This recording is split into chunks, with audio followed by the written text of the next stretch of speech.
నమస్తే. పార్లమెంటు ఎలక్షన్స్లో మెజారిటీ సీట్లలో గెలిపే లక్ష్యంగా బీఆర్ఎస్ పార్టీ సమర శంఖాన్ని పూరించబోతోంది. రేపు ఉద్యమాల పురుడిగడ్డ కరీంనగర్ వేదికగా కథన బేరీని మోగించబోతున్నారు బీఆర్ఎస్ అధినేత కేసీఆర్ గారు. సో ఇప్పటికే గులాబీ దండులో ఒక జోష్ కనిపిస్తుంది.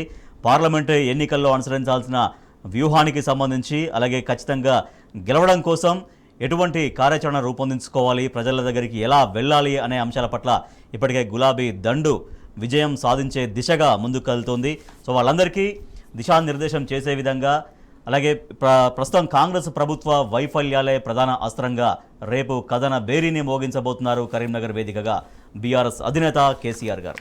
రైట్, ఈ అంశం పైన చర్చిద్దాం. చర్చలో మనతో పాటు పాల్గొంటున్నారు బీఆర్ఎస్ పార్టీ సీనియర్ నాయకులు డాక్టర్ చిరుమల్ల రాకేష్ గారు కరీంనగర్ నుంచి మనకు లైవ్లో జాయిన్ అవుతున్నారు, సభా వేదిక దగ్గర నుంచి. అలాగే రాజకీయ విశ్లేషకులు గోసల శ్రీనివాస్ యాదవ్ గారు మనకు స్టూడియోలో అందుబాటులో ఉన్నారు. నమస్తే అండి. రైట్, రాకేష్ గారు, గులాబీ దండులో ఇప్పటికో జోష్ కనిపిస్తోంది. మళ్ళీ పార్లమెంట్ ఎన్నికలు వస్తున్నాయి కాబట్టి డెఫినెట్గా పార్లమెంట్ ఎన్నికల్లో మెజారిటీ స్థానాల్లో గెలిపే లక్ష్యంగా విజయం సొంతం చేసుకోవాలి అన్నటువంటి ఆ సంకల్పం, ఆ దీక్ష మనకు కనిపిస్తోంది. సో రేపు కథన బేరీతో కేసీఆర్ గారు పూరించబోతున్నటువంటి సమర శంఖారావం మరింత ఉత్సాహాన్ని ఎట్లా ఇవ్వబోతుంది? రేపటి సభ శ్రేణులందరికీ, నాయకులందరికీ, కార్యకర్తలందరికీ ఎటువంటి ఒక దిశానిర్దేశం చేయబోతోంది?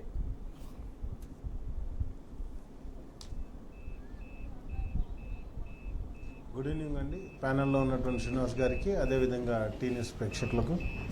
రాజేష్ గారు ముఖ్యమంత్రిగా, అంటే మాజీ ముఖ్యమంత్రి, మా పార్టీ అధ్యక్షుడు గౌరవనీయులైనటువంటి కేసీఆర్ గారు 2001లో, ఆ రోజు మేము విద్యార్థులుగా ఉన్న రోజుల్లో, మేము ఇంజనీరింగ్ స్టూడెంట్ విద్యార్థులుగా ఉన్నప్పుడు ఇదే ఎస్ఆర్ఆర్ కాలేజ్ నుండి సింహగర్జన చేశారు. తెలంగాణ రాష్ట్రాన్ని సాధించుకున్నాం. సస్యశ్యామలమైనటువంటి తెలంగాణను కేసీఆర్ గారి ఆధ్వర్యంలో ఏర్పాటు చేసుకోవడం జరిగింది. కానీ ఈరోజు మనం చూస్తున్నాం, ఒక 3 నెలల కాలంలోనే తెలంగాణలో కరువు కాటకాలు తాండవిస్తున్నాయి. నీటికి ఈరోజు గోసపడుతున్న క్రమంలో, అదేవిధంగా ఈరోజు కంప్లీట్గా గ్రౌండ్ వాటర్ 7 మీటర్లు 8 మీటర్లు లోతుకు పోయి చాలా అష్టకష్టాల్లో ఉన్నటువంటి మళ్ళీ ప్రజలంతా కూడా కేసీఆర్ నాయకత్వంలోనే తెలంగాణకు శ్రీరామ రక్ష అని చెప్పేసి ఆలోచిస్తున్న క్రమంలో కేసీఆర్ గారు ఈ రాబోయే ఎంపీ ఎలక్షన్లో మళ్ళీ కరీంనగర్ నుంచేలే మేము ఎలక్షన్ ప్రచారాన్ని ప్రారంభించడం జరుగుతుంది. దానిలో భాగంగానే ఇక్కడ సమావేశాన్ని ఏర్పాటు చేసుకోవడం జరిగింది.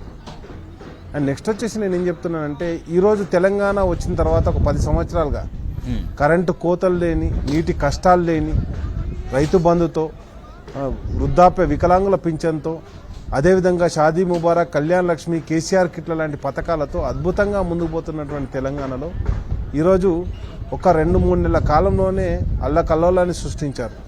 ఇప్పటికే ఆల్రెడీ గవర్నమెంట్ ఆసుపత్రుల్లో కేసీఆర్ కిట్లు ఇవ్వడం లేదు. సరే, అది ప్రభుత్వ కిట్గా వారు పేరు పెట్టుకున్నా సరే, కానీ పేదవాళ్ళని ఆదుకునే విధంగా వాళ్ళకు కిట్లు ఇవ్వాల్సింది ఉండే. అదేవిధంగా అమ్మాయి పుడితే 13,000, అబ్బాయి పుడితే 12,000 ఇచ్చే కాలంలో ఉంటుంది. ఈరోజు అవి కూడా లేవు. అదేవిధంగా తులం బంగారం ఇస్తానని కాంగ్రెస్ పార్టీ హామీ చేసింది. ఇంతవరకు తులం బంగారం కాదు కదా, కనీసం కళ్యాణ్ లక్ష్మి, షాదీ ముబారక్ చెక్కులు కూడా ఇవ్వలేనటువంటి దుస్థితిలో ఉంది. మనం చూస్తున్నాం. ఆల్రెడీ రైతు బంధు అనేది పర్లేదు, ఎందుకంటే మళ్ళీ పంట కోతలకు వస్తున్నాయి. నెక్స్ట్ విడత కూడా, ఎందుకంటే ఇదే కాంగ్రెస్ పార్టీ రాజ్భవన్కి వెళ్ళి రైతు బంధు డబ్బులు వేస్తున్నారు, అవి వేయకుండా ఆపండి అని చెప్పేసి ఎలక్షన్ కమిషన్కు కంప్లైంట్ చేసి, గవర్నర్ ఆఫీస్లో కంప్లైంట్ చేసి రైతు బంధు డబ్బులు పడకుండా ఆపినటువంటి దుర్మార్గమైనటువంటి party Congress party. Right, okay Rakesh గారి డీటెయిల్ రైట్. కథన బేరీ సభ కోసం కరీంనగర్ రేపు పిడికిలి బిగించబోతుంది. ఇప్పటికే ఆ నగరం అంతా కూడా గులాబీమయమైంది. సభ ప్రాంగణానికి సంబంధించి, సభ ఏర్పాట్లకు సంబంధించి కూడా పూర్తిగా ఏర్పాట్లన్నీ కూడా కంప్లీట్ కావచ్చున్నాయి. రైట్, శ్రీనివాస్ యాదవ్ గారు, రేపు కరీంనగర్లో కథన బేరీ సభను మోగించబోతున్నారు. ఆ కథన బేరీ మోగించబోతున్నారు సభలో బీఆర్ఎస్ అధినేత కేసీఆర్ గారు. సో పార్లమెంటు ఎన్నికల్లో బీఆర్ఎస్ గెలుపు ఎందుకు అనేది ప్రజలకు ఎట్లా వివరించబోతున్నారు? అంటే మనము కాసేపు సరే, రేపు ఎలక్షన్ వస్తుంది, దానికోసము బీఆర్ఎస్ పార్టీ ఒక ప్రిపరేషన్ మీటింగ్ జరుగుతుంది అనే దానికంటే ముందు చరిత్రలోకి ఒకసారి మనం వెళ్ళాల్సిన అవసరం ఉంది, ఆవశ్యకత ఉంది. ఎందుకంటే దాదాపు 24 సంవత్సరాల క్రితం, 23-24 సంవత్సరాల క్రితం 2001 17వ తారీఖు 5వ నెల సింహగర్జన మీటింగు ఒక పెద్ద విప్లవం ఆ రోజు. ఎందుకంటే అప్పటిదాకా జై తెలంగాణ అంటే చంద్రబాబు నాయుడు ప్రభుత్వము, నక్సలేటు పేర్ల మీద కాల్చి చంపుతున్న రోజులు, అది ఎన్కౌంటర్లు చేస్తూ చంపుతున్న రోజులు. ఆ రోజు ఆ సభను ఒకసారి దృష్టిలో పెట్టుకుంటే మనము అదొక ప్రజాస్వామికమైన సందేశంగా ఆ రోజు కేసీఆర్ గారు మొదలుపెట్టడం జరిగింది. అదేవిధంగా ఈరోజు కరీంనగర్ ఏదైతే మనము జీవగడ్డ అనుకుంటున్నామో ఆ జీవగడ్డ కావచ్చు, జగిత్యాల పోరాటం కావచ్చు, కరీంనగర్కు ఉన్న నేపథ్యం కావచ్చు, అక్కడ ఉద్యమాల చరిత్ర కావచ్చు, అంటే మిగతా ప్రాంతాల కంటే కూడా కరీంనగర్ ప్రాంతము చాలా చైతన్యమైన ప్రాంతము. అంటే ఆ రోజు నుంచి మనం ఈ రోజు వరకు ఒకసారి నెమరు వేసుకుంటే ఒక పెద్ద ప్రయాణం జరిగింది. 14 ఏళ్ల పోరాటం తర్వాత తెలంగాణ సాధించుకున్న తర్వాత ఇంతకుముందు మిత్రులు రాకేష్ అన్న చెప్పినట్టు ఈరోజు తెలంగాణ అద్భుతంగా పరిపాలించుకోవడం జరిగింది. అంటే మళ్ళీ ఇప్పుడు బీఆర్ఎస్ పార్టీ మళ్ళీ వాళ్ళ ఎలక్షన్లో భాగంగా ఒక కథన రంగానికి శ్రీకారం చుట్టడం జరిగింది. అంటే నేనేమంటున్నా అంటే కరీంనగర్ అనే ప్రాంతమే ఒక చరిత్రాత్మకమైన ప్రాంతం. అక్కడ ఏ మీటింగ్ జరిగినా, ఏ ఉద్యమాలు జరిగినా, దళిత ఉద్యమాలు కావచ్చు, భజన ఉద్యమాలు కావచ్చు, విప్లవ ఉద్యమాలు కావచ్చు, ఈరోజు భారతదేశంలో జరుగుతున్న విప్లవ ఉద్యమాల కేంద్రం కూడా ఒకప్పుడు కరీంనగరే.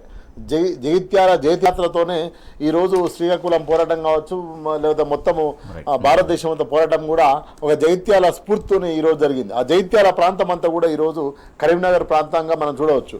కాబట్టి ఈరోజు కరీంనగర్ ప్రాంతంలో రేపు కథన రంగంలో జరుగుతున్న ఒక ఏదైతే మీటింగ్ ఉందో అది రాజకీయ కోణం కంటే ఒక చైతన్య కోణంగా మనం చూడాలి. ఈరోజు ప్రజలు కాంగ్రెస్ పార్టీ అమలు కాని హామీలు ఇచ్చి వాళ్ళే ఒక మోసపూరితమైన హామీలు ఇచ్చి ఈరోజు ప్రభుత్వంలోకి వచ్చిండ్రు.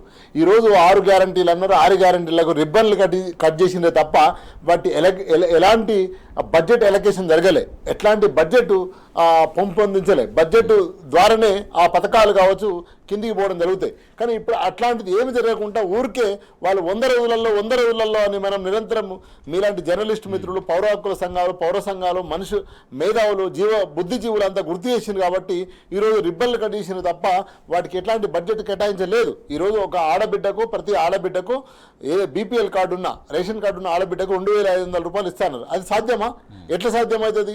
అది బడ్జెట్ ఎంత ఉంది, ఎలకేషన్ ఎంత ఉంది, ఇంప్లిమెంటేషన్ ఉంది, ఇవంతా ఏం చెయ్యకుండానే ఈరోజు ఓన్లీ వాళ్ళు రిబ్బన్ కటింగ్ చేసి రేపు ఎలక్షన్ పోతున్నారు. కాబట్టి ఇదంతా ఎందుకు చెప్తున్నా అంటే నేను స్పష్టంగా ఏదైతే హామీలు ఇచ్చిండ్రో, అమలు కాని హామీలు ఇచ్చి వాళ్ళు అధికారంలోకి వచ్చిండ్రో ఆ అమలు కాని హామీల గురించి ఈరోజు కరీంనగర్ ఒక సభ వేదిక, ఒక చర్చాంశంగా మారబోతున్నది.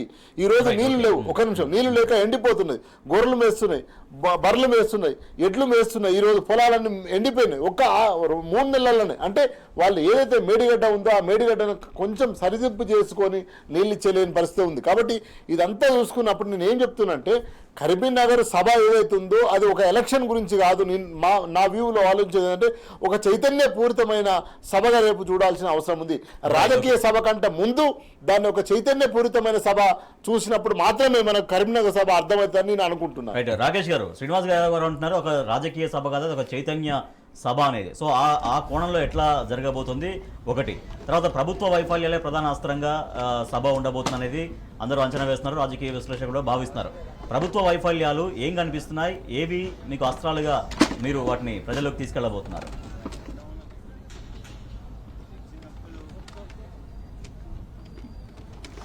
ఇప్పుడు ఎప్పుడు కానీ ఒక సమాజం, నాగరికత సమాజం ముందుకు పోవాలంటే ఆల్రెడీ ఎన్ని మెట్లయితే ఎక్కారో ఆ మెట్ల నుంచే ఇంకొంచెం ముందడిపోవాలి ఈ వ్యవస్థలో. కానీ వీళ్ళు ఏం చేస్తున్నారు, మొత్తాన్ని మళ్ళీ జీరోకు తీసుకొస్తున్నారు. గతంలో రైతులకు ఏదైతే పెట్టుబడి సహాయం ఉండేనో రైతు బంధు పథకాన్ని అందించడం ద్వారా మొత్తం కూడా తెలంగాణ ప్రాంతంలో రైతులకు ఒక చేయూత ఇచ్చి వాళ్ళకు ఉచిత కరెంట్ ఇవ్వడం ద్వారా, అదేవిధంగా వాళ్ళకు కావాల్సినటువంటి నీటి వసతి కాలువల ద్వారా, కెనాళ్ల ద్వారా, చెరువులు నింపడం ద్వారా, ఇవన్నీ కార్యక్రమాలు చేపట్టడం ద్వారా వాళ్ళకు ఒక అద్భుతమైన ఉత్పత్తి సాధకంగా నిలిచినటువంటి తెలంగాణ ఈరోజు మరొక మారు అంటే చేన్లకు నీళ్లు లేక కాలబెట్టుకుంటున్న స్థితికి, అదేవిధంగా మొత్తం పొలాలన్నీ కూడా ఎండిపోతున్న స్థితికి మళ్ళీ నెట్టివేయబడుతుంది. అంటే ఎక్కడి నుంచి అయితే ఈ నాగరిక సమాజాన్ని నిర్మాణం జరిగిందో, ఎక్కడైతే తెలంగాణ వస్తే ఈ ప్రాంతానికి మేలు జరుగుతుందని చెప్పేసి కేసీఆర్ గారు ఆకాంక్షించారో, వాళ్ళు ఎక్కడైతే పోరాటం చేశారో ఆ పోరాటంలో మేమందరం ఆయనతో పాటు కలిసి నడిచాం. ఆ రోజు విద్యార్థి నాయకులుగా, ఈరోజు యువకులుగా ఆయనతో ఉన్నాం. ఆ రోజు ముందుకు పోయినటువంటి సమాజాన్ని మరొక మారు వెనక్కి లాగడం పడుతుంది. అదేవిధంగా మళ్ళీ ఆ తెలంగాణను జీరో స్థితికి తీసుకురావడానికి కావాల్సినటువంటి కుట్రలన్నీ ఈ కాంగ్రెస్ పార్టీ నేతృత్వంలో చంద్రబాబు నాయుడు ఏజెంట్గా ఉన్నటువంటి రేవంత్ రెడ్డి గారు ఈరోజు తెలంగాణ ప్రాంతాన్ని మరొకసారి కంప్లీట్గా ఎడారి ప్రాంతంగా మార్చడానికి కుట్ర చేస్తున్నారు. ఆ కుట్రలో భాగంగానే కేసీఆర్ గారు ఏదైతే ఆ రోజు కృష్ణా రివర్ను కంప్లీట్గా కేంద్రానికి అప్పచెప్పడం జరిగింది. ఆ కృష్ణా జలాల మీద పోరాటానికే కేసీఆర్ గారు మొట్టమొదటిసారిగా బయటికి రావడం జరిగింది. ఆయన ఆరోగ్యం సహకరించకపోయినా అయినా కానీ తెలంగాణ ప్రజల మనోభావాలను కాపాడడానికి మా రక్షకుడే ముందట నిలిచాడు. ఆయన పోరాటం చేస్తే వెంటనే అది విత్డ్రా చేసుకుంటున్నామని చెప్పేసి కూడా ఈ రాష్ట్ర ప్రభుత్వం ప్రకటించడం జరిగింది. కాబట్టి రాబోయే కాలంలో కూడా గోదావరి జలాలను సంపూర్ణంగా వినియోగించుకోవడానికి చాలామంది మేధావులు ఈరోజు ఇష్టం వచ్చినట్టు కుహనా మేధావులు అంతా మాట్లాడుతున్నారు. నేను ఒకటే ఛాలెంజ్ చేస్తున్నా, మరి ఈ ప్రాజెక్టులన్నీ కూడా మీరు 70 ఏళ్ల కాలంలో ఎందుకు కట్టలేకపోయారు? ఏ ప్రపంచ చరిత్రలో ఎక్కడ కూడా 16 టీఎంసీల నీటి సామర్థ్యం కలిగినటువంటి బ్యారేజు ప్రపంచ చరిత్రలో ఎక్కడ కూడా లేదు. అలాంటి నిర్మాణం చేసిన దాన్ని ఒక చిన్న రిపేర్ను దాన్ని చూపించి కొండంత గోరంతలు చేసి దాని గురించి బదనాం లేపుదామని ప్రయత్నం చేస్తున్నారు. తెలంగాణ ప్రజలంతా కూడా జాగ్రత్తతో వింటున్నారు. అదేవిధంగా ఈ సభ ద్వారా మరొక్కసారి ఎంపీ ఎలక్షన్లలో అంటే తెలంగాణ గుండె చప్పుడు ఉండాలి, తెలంగాణ వాయిస్ ఉండాలి, తెలంగాణ భవిష్యత్ ప్రణాళిక రూపొందించేటువంటి నాయకత్వం కావాలని చెప్పేసి రాబోయే ఎంపీ ఎలక్షన్లలో అత్యధిక మెజార్టీ స్థానాలు కేసీఆర్ గారి ఆధ్వర్యంలో ఉన్నటువంటి బీఆర్ఎస్ పార్టీకి అందించడానికి ప్రజలంతా సిద్ధమవుతున్నారు. ఆ సిద్ధానికే ఈరోజు కరీంనగర్ బహిరంగ సభ ద్వారా వారందరికీ కేసీఆర్ గారు సందేశాన్ని అందిస్తారు. తద్వారా రాబోయే కాలంలో మనం అద్భుతమైన విజయాన్ని చేజిక్కించుకొని, ఎందుకంటే తెలంగాణ బాధను చెప్పుకోవడానికి, తెలంగాణ గోసను చెప్పడానికి, వినిపించడానికి ఆ రోజు ఉద్యమ నాయకుడే ముందడుకు వచ్చినటువంటి నాయకుడు కేసీఆర్. మరొక మారి ఈరోజు తెలంగాణ గోసపడుతుంది, తెలంగాణ బాధపడుతుంది అంటే ఆ బాధను మరొకసారి సంపూర్ణం చేయడానికి, అంటే దాన్ని ఆ బాధలు కాదు మనం వాటిని ఎట్లా ఓవర్కమ్ చేయడానికి కావాల్సినటువంటి శక్తిని ఇవ్వడానికే ఈరోజు కేసీఆర్ గారు ఈ బహిరంగ సభ ద్వారా పిలుపునివ్వడం జరుగుతుంది. కొంతమంది ఎందుకంటే ఆ రోజు అసెంబ్లీ ఎలక్షన్లో కూడా మనం స్పష్టంగా మాట్లాడుకోవాలి. అక్కడ ఉన్నటువంటి కొంతమంది నాయకత్వం మీద వ్యతిరేకతతోటి మనకు జరిగినటువంటి ఎలక్షన్లే తప్పితే నిజంగా కూడా 39 స్థానాలు గెలిచి అద్భుతమైన విజయాన్ని సాధించుకున్నాం. ఈ ఎంపీ ఎలక్షన్లలో మరొక మారి మన విజయాన్ని నమోదు చేసుకోవడానికి ఇక్కడ ఉన్నటువంటి తెలంగాణ ప్రజలందరూ కూడా సిద్ధమవుతున్నారని చెప్పేసి ఈ సభ ద్వారా మనం కేసీఆర్ గారి సందేశాన్ని తీసుకోబోతున్నాం. పోరాటాల పురుడిగడ్డ కరీంనగర్ వేదికగా రేపు బీఆర్ఎస్ కథన బేరీని మోగించబోతున్నారు బీఆర్ఎస్ అధినేత కేసీఆర్. కరీంనగర్ పార్లమెంటు నియోజకవర్గం నుంచి ఆయన ప్రచారాన్ని ప్రారంభించబోతున్నారు. లోక్సభ ఎన్నికల్లో మెజారిటీ స్థానాల్లో గెలిపే లక్ష్యంగా ముందుకెళ్లబోతుంది బీఆర్ఎస్. శ్రీనివాస్ యాదవ్ గారు, 10 సంవత్సరాల బీఆర్ఎస్ ప్రభుత్వ పరిపాలన చూశారు, 3 నెలల కాంగ్రెస్ ప్రభుత్వ పరిపాలన చూస్తున్నారు ప్రజానికం. ఎగ్జాక్ట్గా ప్రజల్లో ఏం కనిపిస్తుంది, ఎటువంటి పరిణామాలు కనిపిస్తున్నాయి, వాళ్ళ ఆలోచన విధానం ఎట్లా ఉంది, 3 నెలల ముందుకు ఎట్లుంది, 3 నెలల తర్వాత ప్రజల ఆలోచన విధానంలో వస్తున్న మార్పులు ఎట్లా కనబడుతున్నాయి? అదే అంటే ఇప్పుడు స్పష్టంగా అర్థమవుతుంది. అంటే తెలంగాణ ప్రజలకు వాళ్ళు చెప్పిన ఏదైతే హామీలకు మేము కొంచెం తడబడి వాళ్ళకు ఓట్లు వేయడం జరిగింది. వేయడం వల్ల ఈరోజు రైతుల పొలాలు బర్రెలు గొర్రెలు మేపుకునే పరిస్థితి వచ్చింది. నీళ్లు దాదాపు 10 మీటర్ల కిందికి వెళ్ళిపోయినాయి. ఎక్కడ కూడా పండే పరిస్థితి కనిపిస్తలేదు. రేపు వర్షాలు పడకపోతే రేపు ఎట్లా మా జీవన విధానము? కరెంటు గంట కరెంటు పోతుంది, మోటార్లు కాలిపోతున్నాయి, స్టార్టర్లు ఎగిరిపోతున్నాయి. ఇదంతా ఈరోజు తెలంగాణ ప్రజలు చూస్తున్నారు. కాబట్టి నేనేమంటున్నా అంటే రేపు తెలంగాణ కథన రంగం జరగబోయే సభ నేను స్పష్టంగా నేను విక్టిమ్ను. ఆ రోజు మేము తెలంగాణ జనసభలో పనిచేస్తున్నాం, అప్పుడే మేము బయటకు వచ్చినాం. సో ఆ రోజు తెలంగాణ సభ పెడుతుంటే ఒక స్వాతంత్ర పోరాటం, స్వాతంత్రం వస్తే ప్రజలు ఎట్లా బయటకు వచ్చిండ్రో ఆ రోజు తెలంగాణ సింహగర్జనకు తెలంగాణలో నలుమూలల నుంచి ప్రజలు అట్లా బయలుదేరడం జరిగింది. అంటే ఆ చైతన్యంతోనే ఈరోజు సభ కూడా జరుగుతుందని స్పష్టంగా అర్థమవుతుంది. కాబట్టి కాంగ్రెసు అధికారంలోకి వచ్చి అధికారంలోకి మేము తెలంగాణ ఇచ్చినా అని చెప్పినా కూడా 2 సార్లు కూడా తెలంగాణ ప్రజలు నమ్మలేదు. కానీ ఈరోజు నమ్మి ఒకసారి వాళ్ళకు ఓట్లు వేస్తే 3 నెలల్లోనే వాళ్ళ పరిస్థితి ఏ విధంగా ఉంది. ఈరోజు రైతు బంధు లేదు, ఇప్పటి వరకు 3 ఎకరాల కంటే రైతు బంధు వేయలేదు. అదేవిధంగా పెన్షన్లు ఎవరైతే వృద్ధాప్యం ఉన్నారో పెద్దవాళ్ళు వాళ్ళకి ఇంతవరకు పెన్షన్ లేవు. ఆ పెన్షన్లలో 1 నెల 2 నెలల మెస్ చేయడం జరిగింది. కళ్యాణ లక్ష్మి తులం బంగారం ఇస్తామని హామీ ఇచ్చారు. తులం బంగారం గంగల బోని కానీ కనీసం ఆ కళ్యాణ లక్ష్మి స్కీములు రావట్లేదు. ఎక్కడ కూడా నీకు అంటే సంక్షేమ పథకాలు అందట్లేదు. అదేవిధంగా రైతుకు కావాల్సిన రైతు బంధు రావలేదు.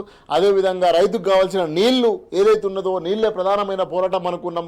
ఈరోజు ఆ నీళ్లు కూడా అందట్లేదు. అంటే మొత్తం ఎటు చూసినా మళ్ళా వలసపోయే జీవితం తెలంగాణ ప్రజలది స్పష్టంగా అర్థమవుతుంది. కాబట్టి ఇప్పుడు రేపు జరగబోయే కథన రంగ సభ ఈ చైతన్యాన్ని, కరీంనగర్ చైతన్యం, జగిత్యాల చైతన్యం, జీవగడ్డ చైతన్యాన్ని పొరుడు తీసుకొని తెలంగాణ ప్రజానికం మొత్తం మళ్ళీ ఎటువైపు ఓటేయాలి, ఎవరికి ఓటేస్తే మనకు న్యాయం జరుగుతుంది, రేపు పార్లమెంటులో మన వాయిస్ వినిపించాలంటే తెలంగాణ ప్రజలకు బీఆర్ఎస్కే ఓటేయాలనేది స్పష్టంగా అర్థమవుతుంది. కాబట్టి నేనేమంటున్నానంటే ఏదైతే కాంగ్రెస్ ప్రభుత్వము 6 గ్యారంటీలు 420 స్కీము హామీలు ఇచ్చిందో ఆ 420 ఇచ్చిన పథకాలలో ఒకటి కూడా అమలు జరగలేదు.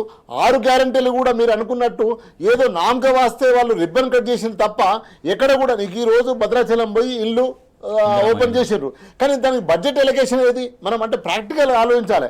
ఊరికనే ముఖ్యమంత్రి గారు పోయి ఏదో రిబ్బన్ కట్ చేయగానే అందరు ఇల్లు నెల్లిపోతాయి. ఏమైనా అల్లా దీపం, అద్భుత దీపం, ఇదేమన్నా ఇంప్రెషన్ ఇంప్రెషన్ ఎన్ని రోజులు క్రియేట్ చేస్తావు? కాబట్టి నేను ఒక్క నిమిషం, ముఖ్యమంత్రి పదే పదే మా ప్రభుత్వాన్ని ఎవరన్నా ముట్టుకుంటే ఆగమాగం అవుతారు. వాళ్ళ ఉన్నోళ్లకు ఆ ఇండికేషన్ ఇస్తుండా? ఎవరు ముట్టుకునే పరిస్థితి లేరు. స్పష్టంగా బీఆర్ఎస్ లో ఉన్న అధినాయకులు ఎవరైతే ఉన్నారో, కేసీఆర్ కావచ్చు, హరీష్ రావు కావచ్చు, కేటీఆర్ కావచ్చు, స్పష్టంగా మీకు అద్భుతమైన మెజార్టీ ఇచ్చింది, మీరు పరిపాలించమని చెప్తున్నారు. అది ఆలోచించకుండా, ప్రజల సంక్షేమం ఆలోచించకుండా, మేడిగడ్డను కట్టా వేసి నీళ్లు ఇవ్వకుండా, ఈరోజు రైతు బంధు ఇవ్వకుండా, రైతుకు కావాల్సిన కరెంటు ఇవ్వకుండా, ఇదంతా చేయడం వల్ల ఈరోజు ప్రమాదమైన పరిస్థితిలో తెలంగాణ ప్రజానీకం పోతున్నది. కాబట్టి రేపు జరగబోయే సభ ఏదైతుందో అది ఒక చైతన్య సభ జరిగి రేపు రాబోయే రాజకీయ ఏదైతే ఎన్నికలు జరగబోతున్నాయి ఒక మంచి నిర్ణయం తీసుకోవాలని ప్రజలు ఆలోచించే వైపు ప్రయాణం చేస్తారని కరీంనగర్ సభ ద్వారా అర్థమవుతుంది. టీఆర్ఎస్ పార్టీ ఆవిర్భావం మొదలు నుంచి కరీంనగర్ అనేక సభలకు వేదిక అయింది. వాళ్ళ బీఆర్ఎస్ గా మారిన తర్వాత మళ్ళీ మరొకసారి లోక్సభ ఎన్నికల్లో మెజారిటీ స్థానాల్లో గెలిపే లక్ష్యంగా కథన బేరీని మోగించబోతున్నారు కరీంనగర్ ఎస్ఆర్ఆర్ గ్రౌండ్స్లో బీఆర్ఎస్ అధినేత కేసీఆర్ గారు. రైట్, రాకేష్ గారు, కాంగ్రెస్ ఎంపీలున్నా బీజేపీ ఎంపీలున్నా తెలంగాణ ప్రయోజనాలు కాపాడబడవు, ప్రజల హక్కులు కావచ్చు, రాష్ట్ర హక్కులు అవన్నీ కూడా నెరవేరబడవు. డెఫినెట్గా బీఆర్ఎస్ ఉంటేనే పార్లమెంట్లో ఢిల్లీ వేదికగా తెలంగాణ గళాన్ని వినిపిస్తామని బీఆర్ఎస్ పార్టీ చెప్తోంది. సో ఎందుకు అంటే మిగిలిన ఎంపీలు, మిగతా పార్టీ ఎంపీలు చేయనిది బీఆర్ఎస్ పార్టీ ఎంపీలుగా ఏం చేస్తారు?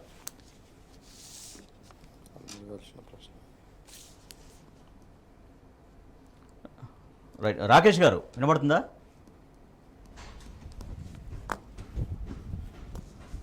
ఎస్, ఉందా? లైన్ ఉందా?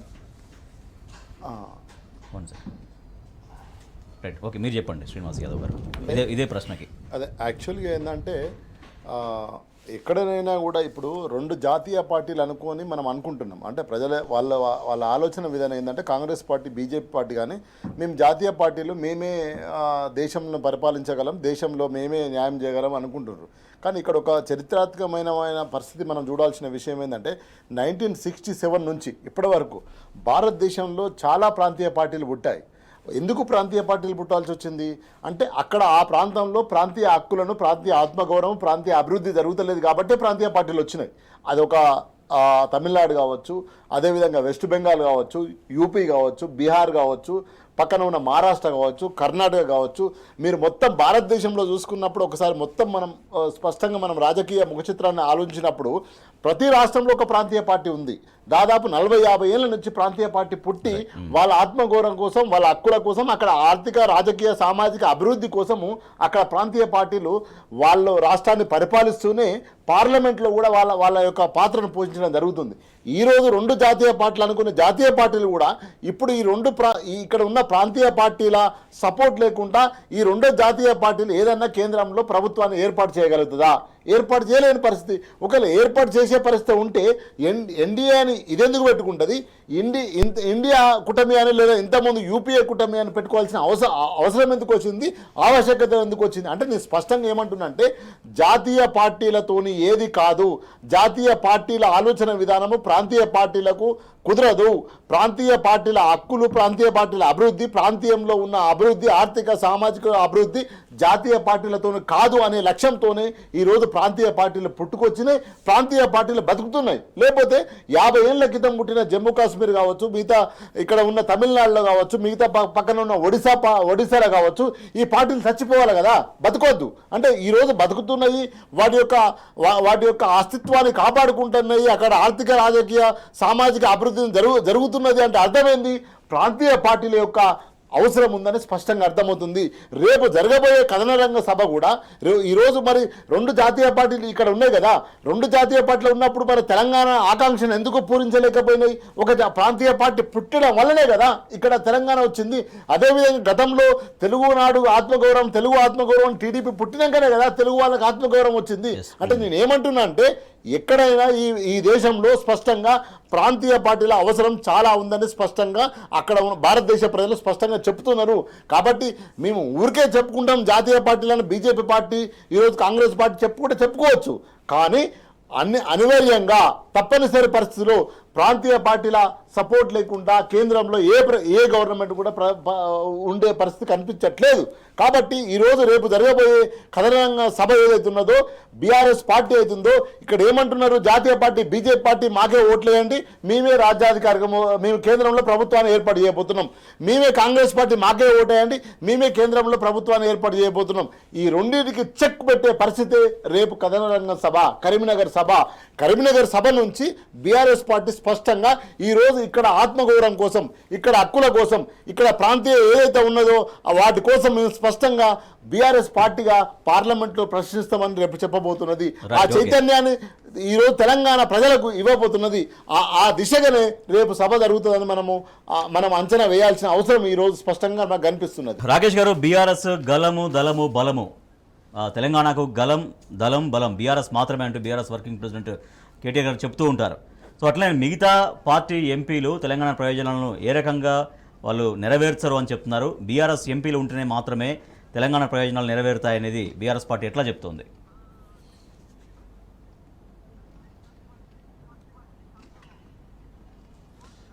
రాజేష్ గారు, ఒకటి మాత్రం ఈ తెలంగాణ కథనబేరి ఏదైతే కరీంనగర్ నుంచి కథనబేరి సభ నిర్వహిస్తున్నామో 2001 ఏప్రిల్ 27వ తారీఖు నాడు కేసీఆర్ గారు టీఆర్ఎస్ పార్టీని పెట్టిన రోజు, ఆ రోజు ఏ నాయకుల గురించి పెట్టలేదండి. చాలామంది నాయకులు దీంట్లో ఎమర్జారు, చాలామంది నాయకులు వచ్చారు పోయారు. కానీ తెలంగాణ రాష్ట్రాన్ని సాధించుకోవడానికి ఆయన కేంద్ర మంత్రి పదవి కావచ్చు, ఇక్కడ ఉన్నటువంటి ఎమ్మెల్యే పదవి కావచ్చు, చాలా త్యాగాలు చేసి ఈ తెలంగాణ రాష్ట్రాన్ని సాధించాడు. సాధించిన తర్వాత తెలంగాణ ప్రజలందరూ ఆశీర్వదించారు. సస్యశ్యామలమైనటువంటి తెలంగాణను సృష్టించిన తర్వాత కొన్ని కాలక్రమంలో కొన్ని అబద్ధపు హామీలు, బూటకపు హామీలు ఇచ్చినటువంటి కాంగ్రెస్ పార్టీ ఈరోజు అధికారంలోకి వచ్చి మళ్ళీ తెలంగాణను మరొకసారి కరువు కాటకాలతో నిలయంగా మారుస్తున్న క్రమంలో కరీంనగర్ కథనబేరి ద్వారా నల్గొండ మీటింగ్ ద్వారా ప్రజలకు ఒక అద్భుతమైన సందేశాన్ని అందించడం జరిగిందో, అదేవిధంగా రాబోయే కాలంలో కరీంనగర్ కథనబేరి ద్వారా ఈ పార్లమెంట్లో ఎలక్షన్ ఎందుకు గెలవాలి, తద్వారా మన ఆవశ్యకత ఏంది అని చెప్పడానికే ఈరోజు గౌరవ ముఖ్యమంత్రి గారు ఈ సభ నిర్వహిస్తున్నారు. తద్వారా తెలంగాణ ప్రజలందరూ మరొకసారి చైతన్యవంతం చేసి ఈరోజు తెలంగాణ సమాజాన్ని మరొకసారి జాగృతం చేసి, ఆ రోజు సీమాంధ్ర పాలకులు ఏ విధమైనటువంటి అబద్ధాలు చెప్పి మభ్యపెట్టి మాయలు చేసి గారెడి చేసి తెలంగాణ రాష్ట్రాన్ని దోచుకున్నారో, మరొకసారి తెలంగాణను దోచుకోవడానికి ఒక దోపిడీ ముఠ పనిచేస్తుంది. కాంగ్రెస్ ఆధ్వర్యంలో, కాంగ్రెస్ ముసుగులో పనిచేస్తుంది. ఆ పనిచేస్తున్నటువంటి దోపిడీ ముఠాలను తరిమి కొట్టడానికి మరొకసారి తెలంగాణ గలాన్ని, తెలంగాణ బలం, తెలంగాణ ప్రజలే అని చెప్పేసి చెప్పడానికి నాయకులు మాకు ముఖ్యం కాదు, ప్రజలే మాకు ముఖ్యమని చెప్పేసి మరొకసారి కేసీఆర్ గారు బయలుదేరితే ఆ కథన రంగానికి రేపు కథనోత్సాహంతో కరీంనగర్ మొత్తం తరలి వస్తుంది. కరీంనగర్ గడ్డ యొక్క చరిత్ర ఎట్లాంటిదంటే ఈరోజు దేశంలో గతంలో రాష్ట్రంలో కావచ్చు, ఈరోజు దేశానికి కావచ్చు దిశానిర్దేశం చేస్తున్నటువంటి విప్లవోద్యమాలకు పుట్టిన గడ్డ. కాబట్టి జగిత్యాల జైత్యాత్ర నడిపించినటువంటి గడ్డ కరీంనగర్ గడ్డ. ఈరోజు మరొకసారి కథన రంగం ద్వారా తెలంగాణ సమాజాన చైతన్యాన్ని కేసీఆర్ గారితో కలిసి ముందుకు పోవడానికి సిద్ధం ఉందని చెప్పేసి రాబోయే పార్లమెంట్ యుద్ధంలో మరొకసారి బీఆర్ఎస్ను ఆశీర్వదించడానికి కేసీఆర్ గారి ఆధ్వర్యంలో తరలిరావడానికి వేలాది మందిగా ఇక్కడికి ప్రజలు తరలి వస్తున్నారు. కాబట్టి రేపు సభను అద్భుతవంతమైనటువంటి విజయవంతం అవుతుంది. అండ్ నెక్స్ట్ వచ్చేసి పార్లమెంటు ఎంపీ స్థానాల్లో కూడా కేంద్రంలో పార్లమెంట్లో కూడా మన గలాన్ని బలాన్ని వినిపించడానికి మనమంతా సిద్ధంగా ఉండాలని చెప్పేసి కూడా తెలంగాణ ప్రజలందరూ కోరుకుంటున్నారు. కేసీఆర్ గారి ఆధ్వర్యంలో మరొకసారి విజయం సాధించబోతున్నారు. రైట్ రాకేష్ గారు. రైట్, చివరిగా శ్రీనివాస్ యాదవ్ గారు, మొన్న ఇటీవల కేఆర్ఎంబీకి కృష్ణా ప్రాజెక్టులు అప్పగించడాన్ని నిరసిస్తూ బీఆర్ఎస్ పార్టీ ప్రోగ్రాం తీసుకుంది. మొన్న కేసీఆర్ గారు ప్రజలను ఉద్దేశించి ప్రసంగించారు నల్గొండ వేదికగా. సో రేపు అసలు లోక్సభ ఎన్నికల సమరాన్ని బీఆర్ఎస్ ప్రారంభించబోతోంది. ప్రజల్లో వస్తున్నటువంటి ఆలోచనకు అనుగుణంగా రేపటి సభ ఎట్లా ప్రతిబింబించబోతోంది? నల్లగొండ సభ ఏదైతే ఉందో అది నీళ్ల కోసం మాత్రమే అదొక సభ పెట్టడం జరిగింది. కానీ రేపు జరగబోయే ఏదైతే కరీంనగర్ సభ ఉందో, కరీంనగర్ సభ రాజకీయ సభ కంటే తెలంగాణ చైతన్య సభ అని మనం చెప్పుకోవచ్చు. ఎందుకంటే తెలంగాణ చైతన్యాన్ని మరొకసారి కేసీఆర్ గారు దాన్ని భుజాలకు ఎత్తుకోవడం జరుగుతుంది రేపు. కాబట్టి రేపు తెలంగాణ ఇచ్చే ఏదైతే మెసేజ్ ఉందో, కేసీఆర్ గారు గతంలో 24 సంవత్సరాల క్రితం ఏదైతే చైతన్యాన్ని రగిలించిండో, రేపు పార్లమెంటుగా ఎలక్షన్స్ కావచ్చు, లేదంటే నిరంతరం జరిగే ఎలక్షన్లు కావచ్చు, ప్రజలను అప్రమత్తం చేసి ప్రజలను ఏ నాయకులను ఎన్నుకోవాలి, ఏ నాయకులు ఎన్నుకుంటే తెలంగాణ భవిష్యత్తు బాగుపడుతుంది, తెలంగాణ ఆర్థిక సామాజిక ఆత్మగౌరవం నిలబడుతుంది అనే దాని మీద స్పష్టంగా రేపు కేసీఆర్ గారు ఒక తెలంగాణ జాతికి, తెలంగాణ ఓన్లీ బీఆర్ఎస్ కార్యకర్తలకు బీఆర్ఎస్ నాయకులకు అని చూడట్లేదు, మొత్తం తెలంగాణ సమాజానికి ఒక దిక్సూచిగా రేపు పొద్దున ఒక దిశను చెప్పే ప్రయత్నంలో ఉంటుందని అనుకుంటున్నాను సభ. ఎందుకంటే గతంలో ఏదైతే దాదాపు 2001 ఏప్రిల్లో జరిగిన సభ ఏదైతే ఉందో, ఆ సభ నుంచి మళ్ళీ ఈ సభ వరకు, ఈరోజు కరీంనగర్లో జరగబోయే సభ వరకు స్పష్టంగా తెలంగాణ సమాజాన్ని ఒక చైతన్యపరిచి దాని రాజకీయ అస్తిత్వాన్ని, సామాజిక న్యాయ అస్తిత్వాన్ని, మొత్తం ప్రజల ఆర్థిక సామాజిక అభివృద్ధి వైపు తీసుకుపోయే ప్రయత్నంలో ఓ చైతన్యాన్ని నింపుతాడనేది స్పష్టంగా అనిపిస్తుంది. అక్కడి నుంచే తెలంగాణ సమాజానికి మొత్తం ఒక రాజకీయమైన సమీకరణ కాకుండా ఓన్లీ బీఆర్ఎస్ కార్యకర్తలకు బీఆర్ఎస్ ఓటర్లకు కాకుండా మొత్తం తెలంగాణ సమాజానికి ఏ పార్టీ అవసరము, ఎటువైపు మనం ప్రయాణం చేయాలి, ఎటువైపు ప్రయాణం చేస్తే పొద్దున మన ఆర్థిక సామాజిక స్థితిగతులు బలపడతాయి, నిలబడతాయి. ఎందుకంటే ఒకవైపు అమలు కాని హామీలు ఇచ్చి ఈరోజు రైతులు పంట పొలాలలో బర్రెలు చేర్లు మోపుతున్నాయి. కాబట్టి అటువైపే సభ ఉంటుందని మనం అందరం కూడా ఆశించాల్సిన అవసరం ఉంది. బీఆర్ఎస్ శ్రేణుల్లో సమరోత్సాహాన్ని నింపే విధంగా రేపు బీఆర్ఎస్ కథన బేరీని మోగించబోతున్నారు బీఆర్ఎస్ అధినేత కేసీఆర్ కరీంనగర్లో ఎస్ఆర్ఆర్ కాలేజ్ గ్రౌండ్స్లో. పార్లమెంట్ ఎన్నికల్లో గెలిపే లక్ష్యంగా, మెజారిటీ స్థానాల్లో గెలిపే లక్ష్యంగా ఈ సభ ఉండబోతోంది. ఇప్పటికే ప్రభుత్వం దాదాపుగా అన్ని విషయాల్లో కూడా వైఫల్యం చెందుతోంది. సాగునీరు లేక రైతులు ఇబ్బంది పడుతున్నారు, పంటలు ఎండిపోతున్నాయి. ఇలాంటి రకరకాల వైఫల్యాలన్నీ కూడా ప్రజల్లోకి మరింత బలంగా తీసుకెళ్తాం. డెఫినెట్గా పార్లమెంట్ ఎన్నికల్లో మెజారిటీ స్థానాల్లో గెలిపే లక్ష్యంగా ముందుకు సాగుతామంటూ బీఆర్ఎస్ శ్రేణులన్నీ చెప్తున్నాయి. రేపు కథన బేరీ కోసం కరీంనగర్ నగరం అంతా కూడా ముస్తాబై ఉంది. Thank you so much Gosula Srinivas Yadav garu. Thank you so much doctor Chirumala Rakesh garu. ఇది ఇవాల్టి ప్రత్యేక చర్చ. చూస్తూనే ఉండండి టీ న్యూస్.